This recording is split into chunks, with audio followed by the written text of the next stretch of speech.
Hi, civil engineer versus architect. Sino nga ba ang mas astig? Sige, let's settle this in 60 seconds. Architect, yung visual creators. Sila yung nag-iisip kung paano magiging maganda, cozy, Instagrammable ang bahay mo. Kumbaga, gusto ko halimbawa ng wide windows, floor to ceiling, parang Korean drama.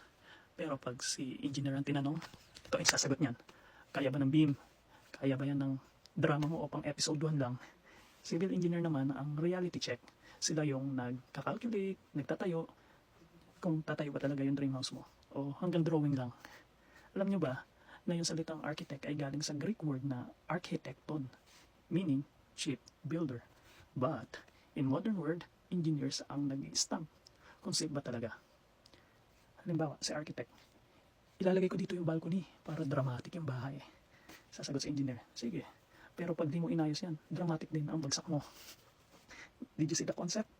At syempre, kahit anong debate nila sa office, sa site may isang taong laging bida. Sino? The foreman.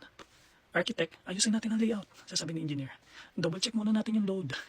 Sasagot si foreman, boss, kami na bahala, sign lang kayo.